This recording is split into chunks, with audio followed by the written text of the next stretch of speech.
नमस्कार दोस्तों, ये कथा न तलवारों की है न रक्त की।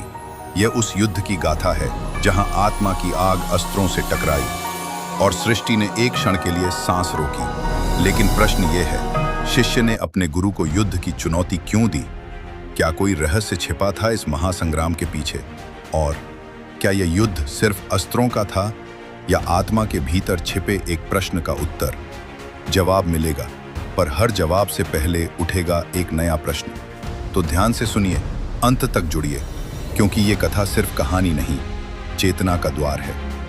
अगर आप भी मानते हैं कि सच्चा युद्ध आत्मा के भीतर होता है, तो अभी स्क्राइब स्टोरीज को सब्सक्राइब कीजिए और चलिए ऐसी ही अद्भुत कथाओं की ओर। कथा शुरू होती है उस काल में जब त्रेता और द्वापर की सीमाएं धुंधली हो रही थीं। धरती पर धर्म और अधर्म की रेखाएं एक दूसरे में उलझ चुकी थीं। हिमालय की ऊंची चोटियों पर, जहां बादल भी सिर झुकाते हैं, एक शिष्य खड़ा था, परशुराम, जिनके फरसे ने सहस्त्रार्जुन जैसे क्षत्रिय शिरोमणि का अंत किया था।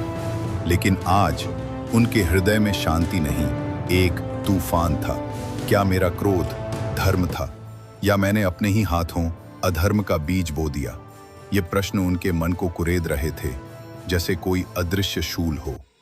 एक रात जब चंद्रमा भी बादलों के पीछे छिप गया, परशुराम को स्वप्न में शिव का आह्वान मिला। हे परशुराम, कैलाश आओ, आज तुम्हारी परीक्षा है। परशुराम का हृदय धक से रह गया। शिव, उनके गुरु, जिन्होंने उन्हें ब्रह्मास्त्र की विद्या दी, जिनके त्रिशूल की छाया में सृष्टि कांपती थी, आज उन्हें बुला रहे थे। सो परशुराम जी कैलाश के लिए निकल गए। कैलाश पर पहुंचते ही परशुराम को सन्नाटा मिला। न रुद्रवीणा की झनकार, न नंदी का स्वागत, न गणों का नाद। सिर्फ शिव अपने त्रिनेत्र बंद किए, ध्यान मग्न। परशुराम ने सिर झुकाया, पर मन में उथल पुथल थी। शिव ने आंखें खोली, उनकी नजरें बिजली की तरह चमकी। परशुराम, तुमने क्षत्रियों का संहार किया। तुम्हें लगता है तुम्हारा क्रोध शुद्ध था, या वह अहंकार का ज्वालामुखी था? परशुराम का चेहरा तमतमाया। गुरुदेव, मैंने अधर्म का नाश किया। सहस्त्रार्जुन जैसे अत्याचारी को मिटाना मेरा कर्तव्य था। शिव की मुस्कान रहस्यमयी थी। तो आज्ञा और अहंकार में क्या अंतर है शिष्य? यदि तुम्हें अपने धर्म पर इतना भरोसा है तो सिद्ध करो। मेरे सामने खड़े हो, मेरे साथ युद्ध करो। आकाश में मेघ गरजे, पृथ्वी कांप उठी। नंदी ने सिर झुका लिया। परशुराम ने एक क्षण को ठिठका। फिर जैसे उनके भीतर का क्षत्रिय विनाशक जाग उठा, उन्होंने अपना कालदंड उठाया। वो फरसा जिसने राजवंशों को राख में बदला था, आज उनके गुरु के सामने थे। गुरुदेव, यदि युद्ध ही मेरे धर्म की कसौटी है तो मैं तैयार हूं। शिव ने त्रिशूल उठाया। उनकी आंखों में न क्रोध था न करुणा, सिर्फ एक गहन शांति। परशुराम ने ब्रह्मास्त्र का आह्वान किया। आकाश में सूर्य सा प्रकाश फटा। सृष्टि जैसे एक क्षण के लिए ठहर गई। लेकिन शिव ने त्रिशूल घुमाया और ब्रह्मास्त्र हवा में ही भस्म हो गया। क्या ये तुम्हारी शक्ति है परशुराम, या सिर्फ क्रोध का प्रदर्शन? शिव की आवाज गूंजी। परशुराम का क्रोध भड़क उठा। उन्होंने पाशुपतास्त्र का संधान किया, वही अस्त्र जो शिव ने उन्हें सिखाया था। लेकिन शिव ने एक तीव्र नजर से उसे निष्क्रिय कर दिया। शिष्य, मेरे ही अस्त्र से मुझे हराना चाहते हो? युद्ध अब सिर्फ अस्त्रों का नहीं रहा, यह आत्मा की जंग थी। परशुराम के हर वार में उनका क्रोध था, उनकी पीड़ा थी। हर बार शिव उसे शांतिपूर्वक निष्फल कर देते। आकाश में देवता साक्षी बने।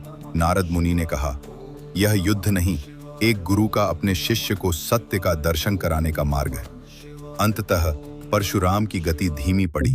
उनके फरसे का हर प्रहार अब कमजोर पड़ रहा था। शिव ने एक झटके में उन्हें धरती पर गिरा दिया। त्रिशूल उनकी छाती के पास था, पर शिव ने वार नहीं किया। क्रोध शक्ति देता है परशुराम, लेकिन करुणा तुम्हें दिव्य बनाती है। तुम अपराजय नहीं, क्योंकि सच्ची विजय अहंकार का अंत है। परशुराम जी की आंखों में आंसुओं की धारा बही। उन्होंने फरसा त्याग दिया और शिव के चरणों में सिर झुका लिया।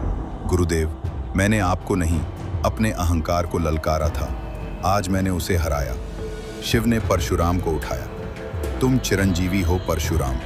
जब जब अधर्म उठेगा तुम्हारा फरसा जागेगा, और जब कल्कि का समय आएगा तुम उनके मार्गदर्शक बनोगे। कहते हैं उस दिन से परशुराम हिमालय की गुफाओं में तप करने लगे। कुछ कहते हैं वे आज भी जीवित हैं।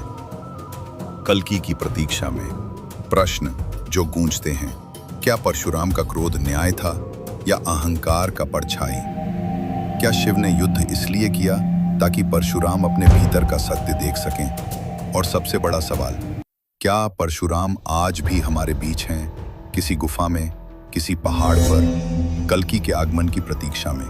हाँ दोस्तों, यह कथा खत्म नहीं हुई। यह हर उस हृदय में जीवित है जो अपने भीतर के क्रोध और करुणा की जंग लड़ता है। अगर यह कहानी तुम्हारे मन को छू गई हो, और अगर आप ऐसे ही रोमांचक, गहरे और प्राचीन रहस्यों को जीवित देखना चाहते हैं, तो स्क्राइब स्टोरीज को लाइक, शेयर और सब्सक्राइब जरूर करें। यही हमारी अगली कथा की प्रेरणा बनता है, और स्क्राइब स्टोरीज प्रस्तुत कर पाता है हर हफ्ते एक नया द्वार, एक नई कथा।